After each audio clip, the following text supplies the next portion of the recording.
이번엔 본자 허경영 후보입니다.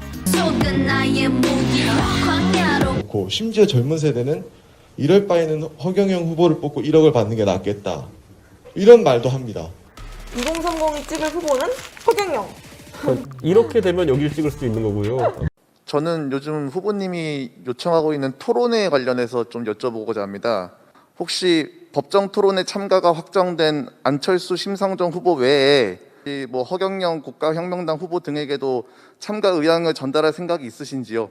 대선 후보 적합도 문항의 보기를 보면 다섯 후보와 지지 후보가 없거나 모르겠다는 부동층, 그리고 그 외 다른 사람이라는 보기가 있습니다. 이번 조사에서 3.4% 정도의 분들이 이곳에 응답을 했는데 여기는 어느 후보들이 포함되어 있는 건가요? 허경영 후보 같은 경우가 좀 나타나고 있고요. 이 OBS가 미디어 리서치에 의뢰해 실시한 새해 첫 대선 후보 지지도 여론조사 결과 3월 대선에서 누구에게 투표할지 물었습니다.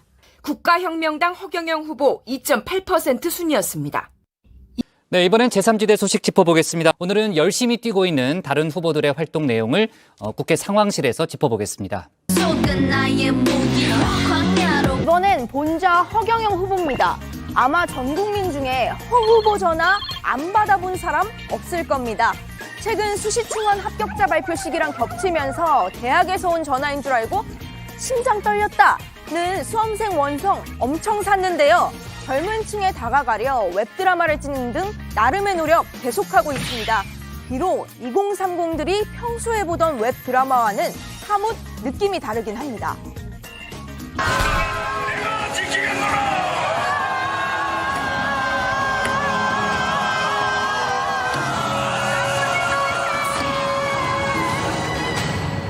모두가 그대들의 공이여 이제 백성들도 발벗고 잠을 잘 수 있겠군. 나라의 녹을 먹는 자들이 도둑질을 하다니 내 놈의 목을 내가 치겠노라. 나름 진지한 이야기도 합니다. 다소 과격하지만요. 나라에 돈이 없는 게 아니라 도둑이 많습니다. 국회의원과 부정부패한 사회에 기득권자들을 정신교육대 버리겠습니다. 코로나 기금급 생계지원금 1억 원과 매월 150만 원의 국민배당금 지급이 즉시 실시됩니다. 그 밖에도 강력범을 몽골로 보내서 사막 녹화 사업을 하겠다. 수능과 징병제를 폐지하겠다는 등의 공약 내걸었습니다. 제3지대 후보 나무위키 잘 보셨나요? 우리 정회원 여러분들 낯설었던 후보들과 조금 가까워지신 것 같나요? 제3지대 후보들은 거대 양당 구도에서 벗어나야 우리 정치가 더 나아갈 수 있다고 주장하고 있는데요. 과연 유권자들에게 이런 후보들의 목소리 잘 전달될 수 있을지 앞으로도 다정회에서 관련 소식 전해드리겠습니다. 심지어 2030은 그런 이제 그 후보님의 경제 정책을 보고 실망을 느끼고 미래가 없다고 생각하기 때문에 떠나는 분들도 많고, 기존에 뭐 40대, 50대, 60대 기업을 하시는 분들이나 중소기업 다니시는 분들 다 들어봐도 이게 아무런 희망이 없는 겁니다. 이게 그 원래 게 싫어서 뭔가 대응책이 나올 거라고 생각해서 지지를 했는데 더 안 좋고, 심지어 젊은 세대는 이럴 바에는 허경영 후보를 뽑고 1억을 받는 게 낫겠다. 이런 말도 합니다. 2030이 찍을 후보는 윤핵관에 포위된 윤석열, 윤핵관을 손절한 윤석열, 허경영. 이렇게 되면 여기를 찍을 수도 있는 거고요. 그럼 여기를 찍어야죠. 이렇게 되면은 우리 후보가 좋은데 이재명 후보는 전혀 찍을 일이 없고, 다만 우리 후보가 최근에 하는 행보가 약간 20대가 먹을 때는 불만족스럽다. 그랬을 때 이분 찍는 거로 여론조사에서 이제 자기 의사를 표시하는 것 같은데. 좀 가벼운 질문을 드려보죠. 대선 후보 적합도 문항의 보기를 보면 다섯 후보와 지지 후보가 없거나 모르겠다는 부동층, 그리고 그 외 다른 사람이라는 보기가 있습니다. 이번 조사에서 3.4% 정도의 분들이 이곳에 응답을 했는데 여기는 어느 후보들이 포함되어 있는 건가요? 허경영 후보 같은 경우가 좀 나타나고 있고요. 여야 경선에서 탈락한 후보들 중에 홍준표 후보, 유승민 후보, 또 이낙연 후보 같은 경우들이 지금 포함되어 있고요. 여러분 안녕하십니까? 이 OBS가 미디어 리서치에 의뢰해 실시한 새해 첫 대선 후보 지지도 여론조사 결과 이재명 더불어민주당 후보와 윤석열 국민의힘 후보가 오차범위 안에서 경합 중인 것으로 나타났습니다. 안철수 국민의당 후보는 지지율이 급상승하며 처음으로 9.2%, 두 자릿수 가까운 지지율을 얻었습니다. 첫 소식 김민주 기자입니다. 3월 대선에서 누구에게 투표할지 물었습니다. 국가혁명당 허경영 후보 2.8% 순이었습니다. 이어 정의당 심상정 3.6%, 국민의당 안철수 9.2%. 저는 요즘 후보님이 요청하고 있는 토론회 관련해서 좀 여쭤보고자 합니다. 그 윤석열 후보가 법정 토론회를 제외하고 참가를 계속 거부한다면 다른 후보들이라도 참여하는 토론회를 제안했다고 들었습니다. 혹시 법정 토론회 참가가 확정된 안철수, 심상정 후보 외에 뭐 김동연 새로운 물결 후보랄지 허경영 국가혁명당 후보 등에게도 참가 의향을 전달할 생각이 있으신지요?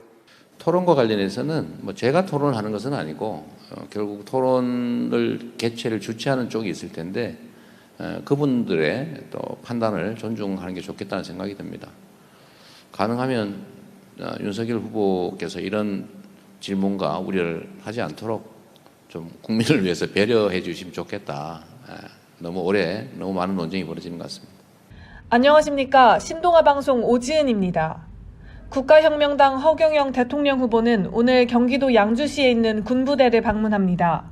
허 후보는 이 자리에서 국군 장병들을 위한 대선 공약을 소개하고 새해를 맞은 장병들에게 희망의 메시지를 전달할 예정입니다.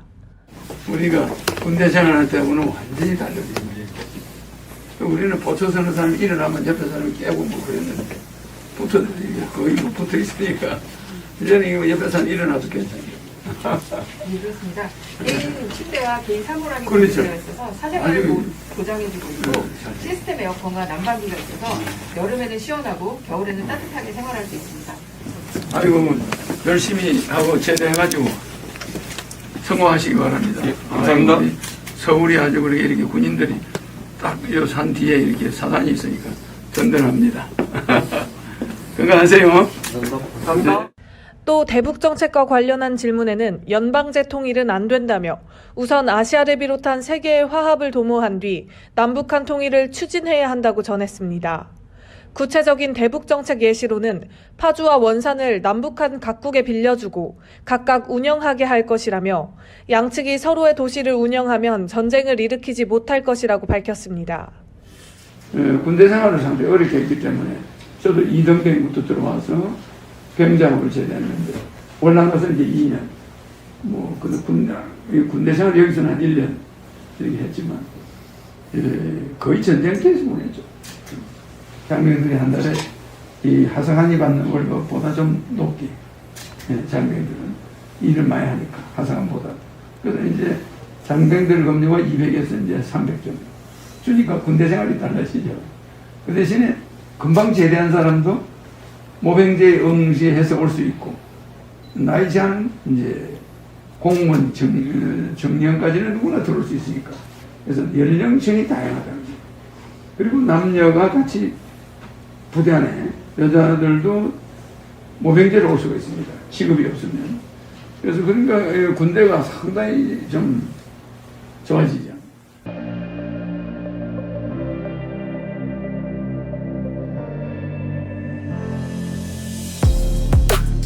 이렇게 뭐 그냥 받아요. 써먹어.